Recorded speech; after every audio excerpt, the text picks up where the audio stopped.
Tayo at ang Espiritu ang siyang nagpapatutuo tungkol sa aral ni Kristo.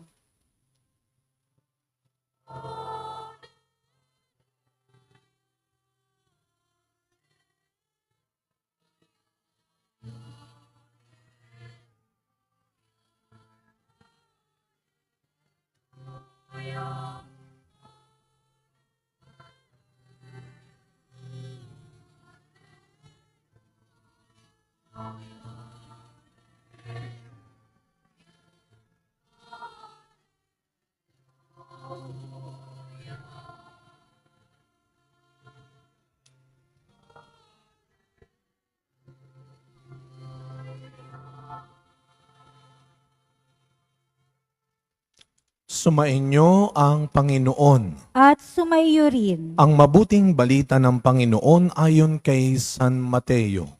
Papuri sa iyo, Panginoon. Noong panahong iyon, sinabi ni Jesus sa kanyang mga apostol, "Huwag kayong matakot sa mga tao. Walang natatago na di malalantad o nalilihim na di mabubunyag. Ang sinasabi ko sa inyo sa dilim, ulitin ninyo sa liwanag. At ang ibinulong sa inyo ay inyong ipagsigawan. Huwag ninyong katakutan ang pumapatay ng katawan, ngunit hindi nakapapatay ng kaluluwa. Sa halip, ang katakutan ninyo'y ang nakapapatay ng kaluluwa at katawan sa impyerno.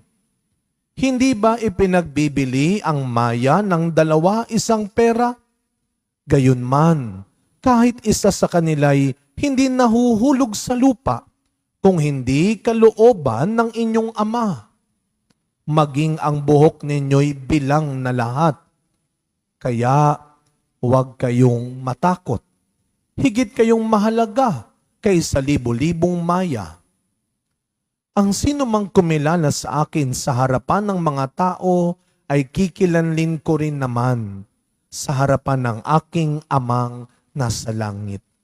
Ngunit ang magtatwa sa akin sa harapan ng mga tao ay itatatwa ko rin naman sa harapan ng aking Amang nasa langit."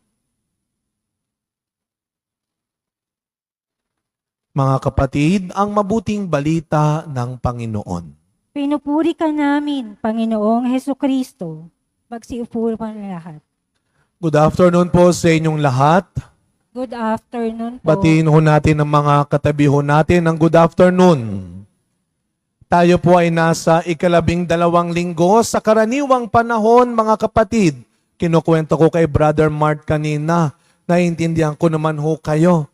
Napakainit ho ng panahon. Kanina nakita ko, mayroong isang city, nakalimutan ko na kung saan, 50.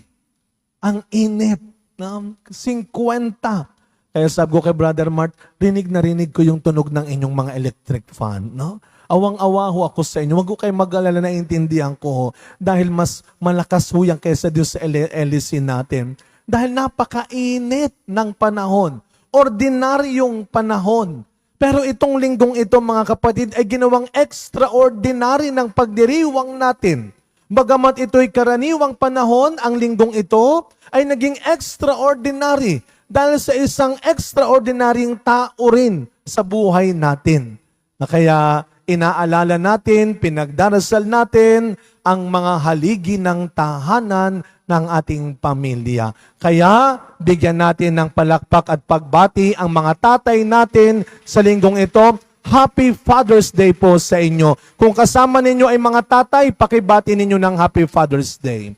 Happy Father's Day ho sa inyo. Sino sa inyo dito, sabihin nyo nga po ng malakas, mahal ko ang tatay ko. Ayun. Sino dito namimiss ang tatay nila? Taas ang kamay. Namimiss. Sabi nung misis, tatay ko. Hindi yung mister ko.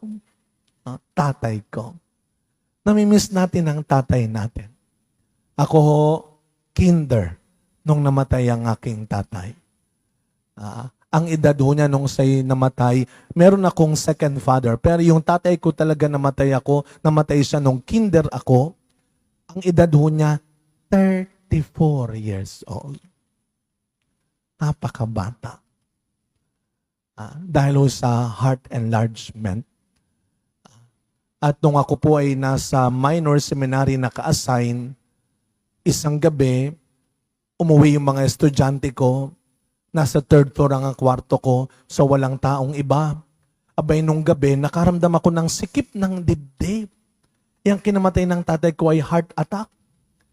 So, ang sikip-sikip ng dibdib ko, sabi ko, uminom ako ng tubig, wala pa rin.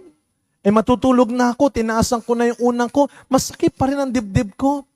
Kaya bago ko matulog, takot ako, sabi ko, Diyos ko, wag naman sana magising pa ako bukas. Kasi community picture taking with Cardinal, sayang naman, hindi ako makakasama. Sabi ko, Lord, sana magising pa ako bukas. Abay, kinabukasan, nagising pa ako, ay thank you, Lord. Pero yung skip ng dibdib, hindi nawawala. Kaya nagpa-check up na ako, pero meron akong kutob na heartburn. Kasi matindi ang aking acid reflux eh. Parang heartburn. Nagpatingin ako sa doktor, hindi na niya ako pinauwi. Nung nalaman niyang may history pala ang tatay ko ay heart attack, nakita niya doon sa test ay medyo hindi maganda. Yung angiogram. Ay ECG yata muna yon. Tinignan, hindi na niya ako pinauwi kasi alam niya ang tatay ko namatay sa heart attack. So nasa thinking niya, nasa lahi ninyo. Baka manahin mo yung kinamatay ng tatay mo. Sa isip-isip ko, Diyos ko naman, ang aga mo na nga akong iniwan, ang aga mo pa akong kukunin kung sakali, ang daming ipapamana, heart attack pa. Nung ako'y naging pari na, pumunta ako sa opisina ng tatay ko, nagmisa ako, sabi ng mga kaopisina niya, naku, ang pangalan ng tatay ko, Choti Mo, ang nickname niya, Choti. Sabi ng mga kaopisina niya, naku, Father, kamukha ka ng tatay mo. Ako talaga po, oo, noo mo pa lang. Ako, Diyos ko, ang dami makukuha, noo pa. So kayo kaya, pag tinitingnan kayo ng ibang tao, nakikita ba nila ang tatay mo sa iyo? Dahil sa kilos mo, sa muhugis ng mukha mo, sa buhok mo, sa katawan mo, dahil ba sa pananalita mo, dahil ba sa boses mo, kamukha mo ang tatay mo.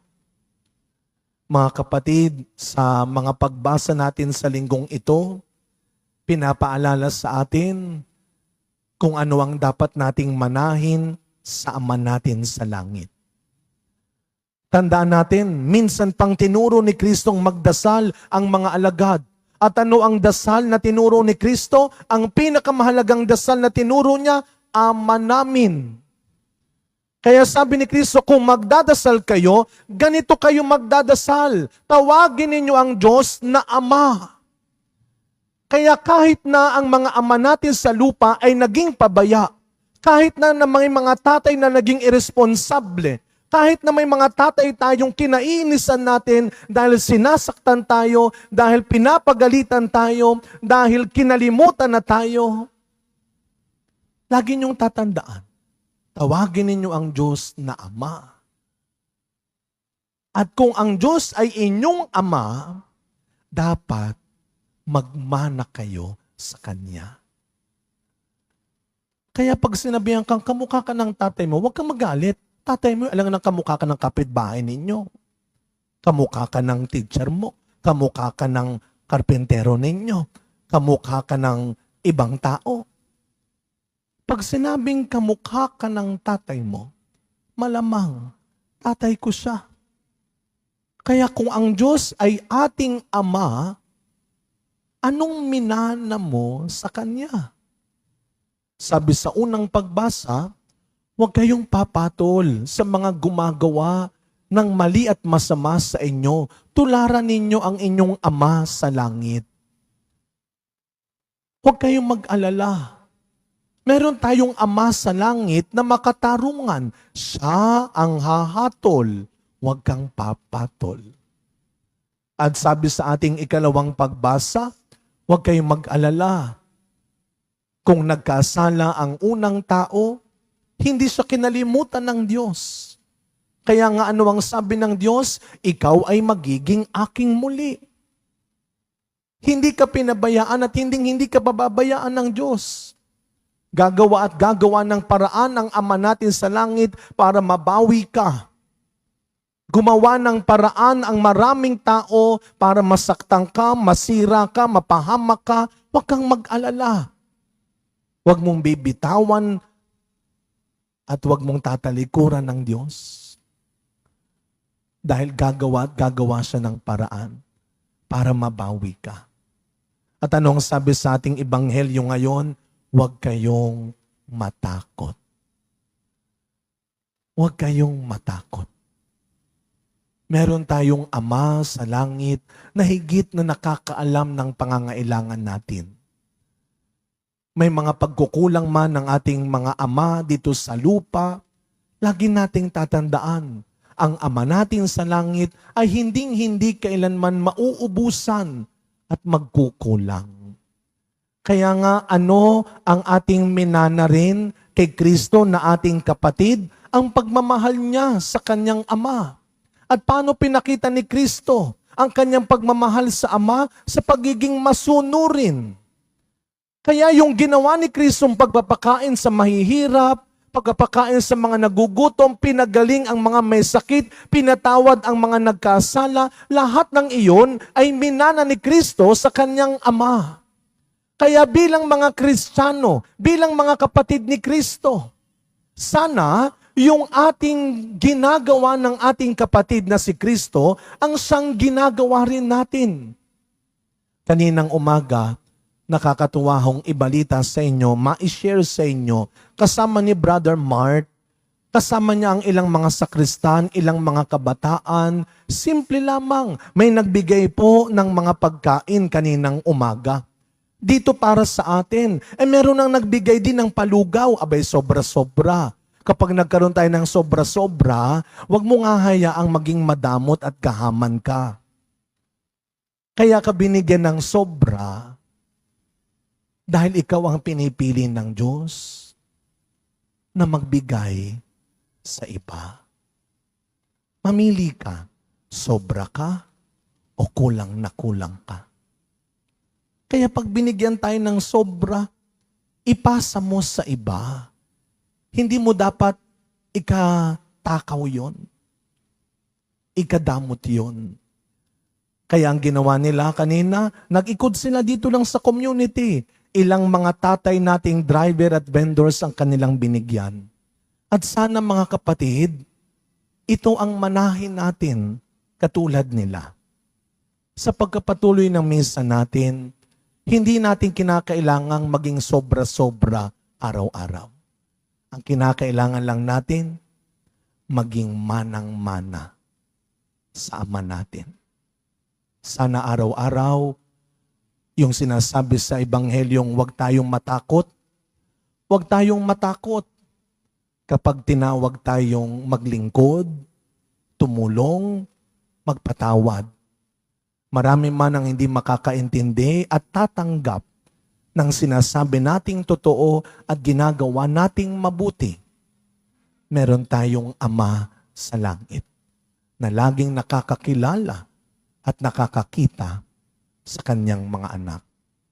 Araw-araw, sikapin natin, hindi man maging sobra-sobra, kundi maging manang-mana. Amen.